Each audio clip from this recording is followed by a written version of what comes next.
know where Justin's sauce came from, but that is another story for another video for another day. Really quickly, did y'all know that Pedro Pascal has a whole sister and that she's trans? Like, I had no idea before he posted this. I guess congratulating her, she's on this cover of this magazine. He said, mi hermana, mi corazón, nuestra luz.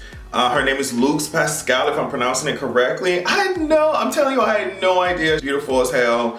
But yeah, fun fact. Another fun fact is that you need to go to, you knew it was coming. Another fun fact is that you need to go to patreon.com/AdrianExpression. Just put up another episode of the podcast entitled We the People over there. It was fun. I love all the input from the patrons as usual. So if that sounds like something you're interested in, go ahead and check it out. Now, something else I was interested in was this whole Lauren London situation. She was trending this morning. And it was just rumors circulating that she was pregnant, and I was arming myself. I was gearing up, getting my weapons like it was The Purge or The Walking Dead. I was getting ready to defend sis. I do not know a whole lot about her like that, but I knew that the only reason why a lot of you niggas are respecting her was because of her proximity to Nipsey goddamn Hussle. And he passed away in March of 2019. So the rumors were that she was pregnant. And like I said, I was getting ready to defend sis, because you niggas are crazy as hell. You act like somebody's supposed to not seek out happiness or a family or another nigga when some shit happens. It is what it is. But it turns out it was just rumors. Lauren London hopped on and said, hey girls, guess what? Y'all are trying me right now. I ain't pregnant. But I'm just letting y'all know that if she was, that's her goddamn business. And she certainly has a right to be. And there's nothing that you dusty ass niggas can say about it, okay? She ain't pregnant, but I'm letting you know that when the time comes, I'm gonna be in full force defending. So y'all listen to this. Charisma Carpenter. Now, if you don't know who she is, she played Cordelia Chase in Buffy the Vampire Slayer, right? So she came out here and released this long statement. I first seen it on Twitter. Released this long statement where she accused the creator of the show, if I'm getting that right, Joss Whedon, of creating a hostile and abusive work environment. Now, if you remember, Joss Whedon is a director, producer, and writer for DC. He was the motherfucker that Ray Fisher, the guy who plays Cyborg, came out and started to drag and say, hey girl, this work environment is garbage, absolutely trash. But yeah, she wrote up this long thing about the way that Joss Whedon handled or mishandled her goddamn pregnancy. She said Joss Whedon abused his power on numerous occasions while working together on the sets of Buffy the Vampire Slayer and Angel. She said the disturbing incidents triggered a chronic physical condition from which I still suffer. She describes his ongoing passive-aggressive threats to fire her and him callously calling her fat to colleagues when she was 4 months pregnant, weighing 126 pounds. She said Joss intentionally refused multiple calls from my agents, making it impossible to connect with him to tell him the news that I was pregnant. Finally, once Joss was appraised of the situation, he requested a meeting with me. In that closed door meeting, he asked me if I was going to keep it and manipulatively weaponize my womanhood and faith against me. Like, she is dragging the entire hell out of Joss Whedon's ass. And she also says she understands, you know, the gravity of her doing this, especially after Ray Fisher came out and said it. She said that she was absolutely gutted when Ray Fisher made his announcement. She said it took a lot for her to muster up this kind of courage to make a public statement like this. She also said that she is aware that she said in the past that she would work with Joss Whedon again, but she said despite the harassment, a part of me still sought his validation and I made excuses for his behavior and repressed my own pain.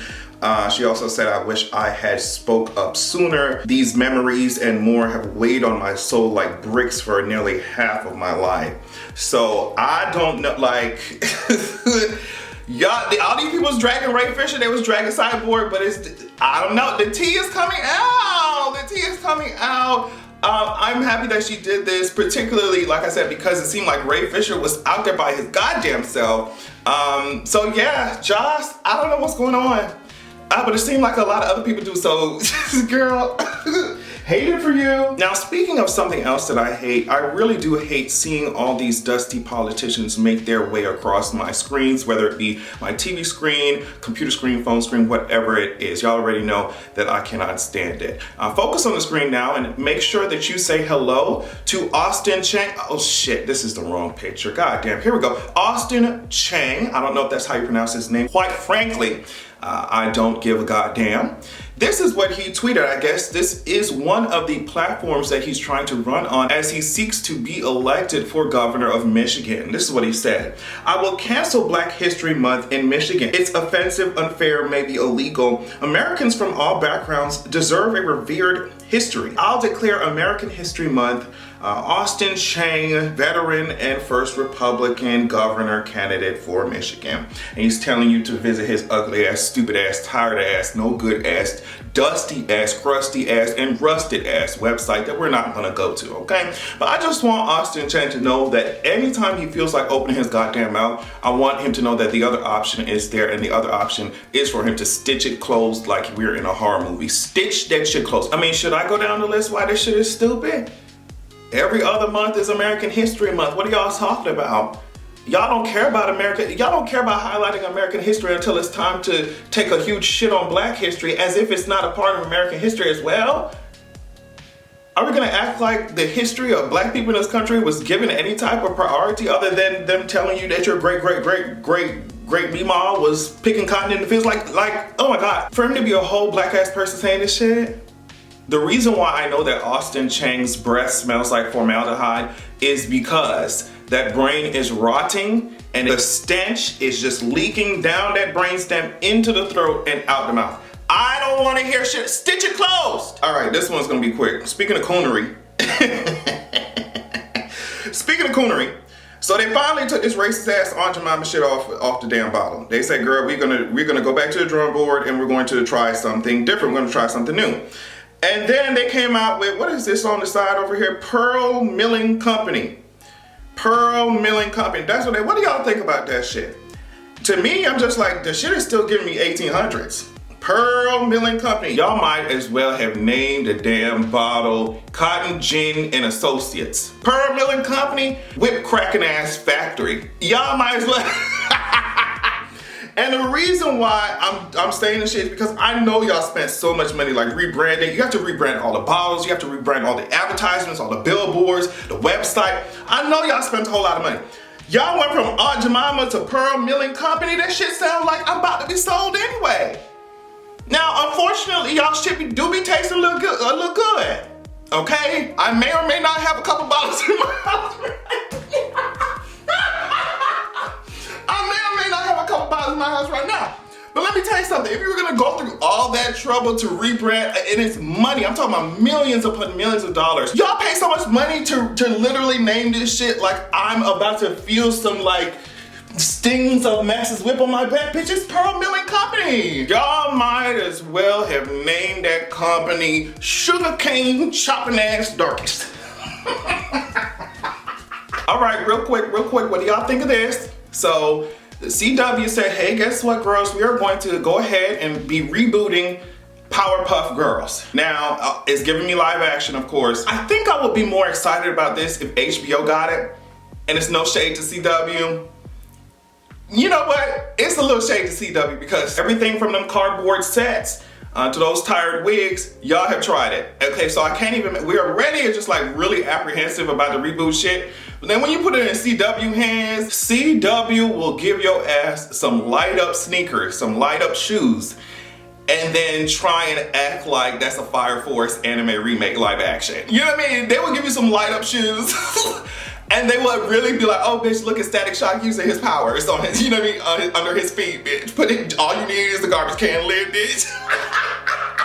Hate it. Like I said, if it was HBO, if it was another network or some shit like that, maybe we could be like, okay, girl, y'all finna turn. They was on Twitter talking about they finna turn the Powerpuff Girls into depressed millennials. That's fine, right? If it was another goddamn network, but CW, it's something in my spirit about y'all. Yeah, we talk about corporations on this channel. We talk about like, oh girl, these corporations be getting too much money from the government. The only corporation The only corporation that I will literally give a pass to, like, matter of fact, y'all need that money more than we do. More than we don't need the stimulus checks, bitch. Give that shit to CW. Give that shit to CW, yes, bitch. Yes, you corporate greed, that shit don't apply when it comes to CW. CW, you need to be greedier. You need to be greedier, bitch. You get money, bitch. Get money, bitch. So I'm not gonna talk about Miss Gorilla Glue Girl, and I need to stop calling her that because she's a whole woman. She's a whole woman. Gorilla Glue Woman, Tessica Brown. I'm not gonna talk about her for too long, but just watch this video real quick. All right, we've been using the acetone every day trying to soften it up. It kind of feel like it may have softened up a bit, but we're gonna use this. We have some on here already, but I'm gonna just add a little more. What is that girl feel like you can hear? What is that girl feel like you can hear? So I think that's her sister in the back, and she was cutting that hair off because, I mean, there's nothing else to do with it. And Miss Tessica was like, it seemed like I hear you cutting the hair. Her sister's like,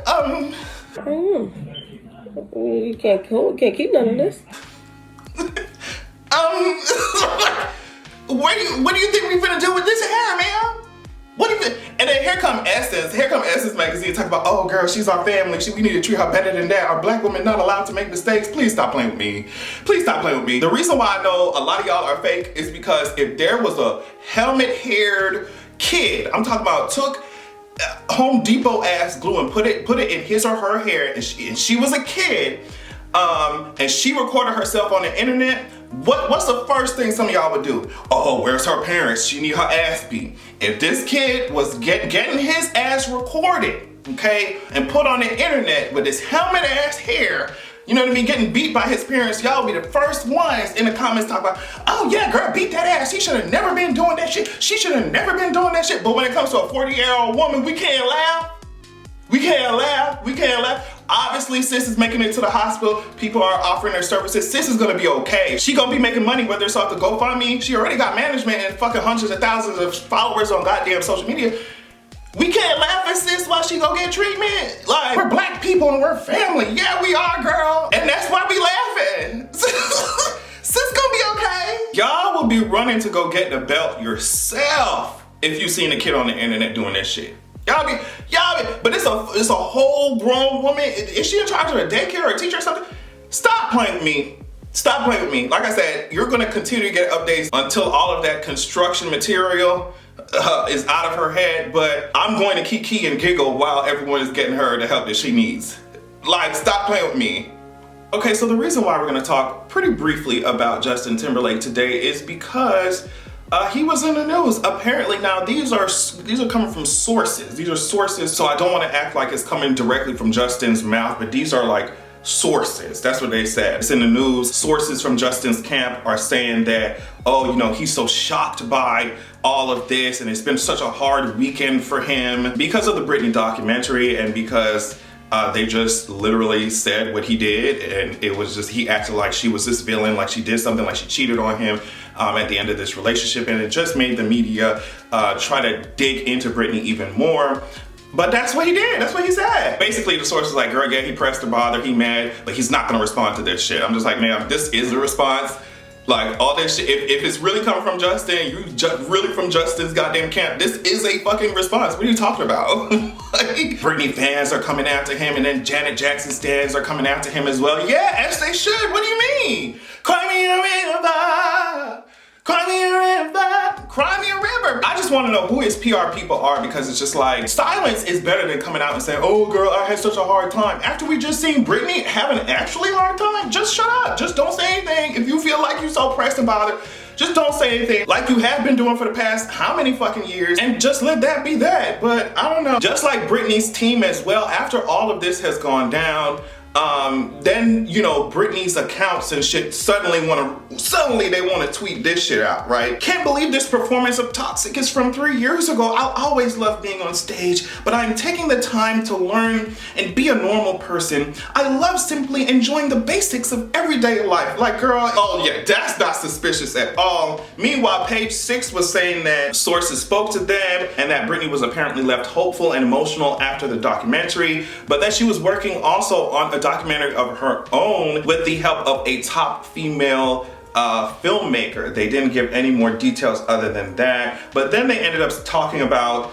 her father. They said he is drunk with power over Britney's life. She wants to work, she wants to make music, and she wants to perform, but he is too controlling. I remember she said, oh, I do not want to get on stage. I do not want to work if my father is still in charge of all this shit. If he's still in charge of my life and my money and the conservatorship, like, I don't want to work. So how y'all gonna use her Twitter account talking about, oh yeah, the reason why I'm sitting my ass down is because I want to learn to be a normal person? She did not say that shit. She said she's not working because her damn dad is a villain. On page 6, the sources continue to say that Britney hasn't had the proper help she needs to be able to control her own finances, to fully deal with her mental health issues, or to be the mother that she wants to be. Jamie, her father, won't let her have any freedom or responsibility over her own life. This summer, her father grounded her for 3 weeks because she dared to meet a friend for a socially distanced walk on the beach and a heart-to-heart conversation. She is 39 years old. Even her boyfriend, Sam Asghari, is calling out Britney Spears for allegedly trying to control his relationship with her.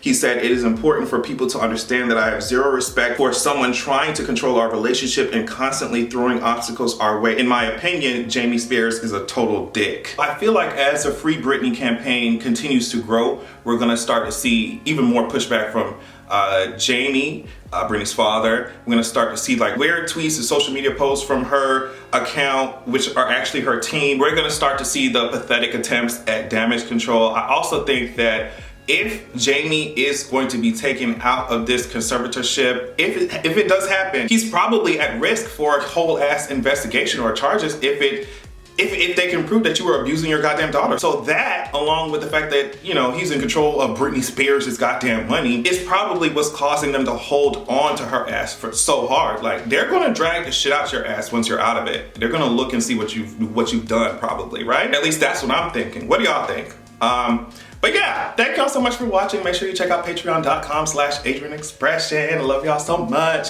Make sure that you have a good goddamn evening. Yeah, I am on time with the reason.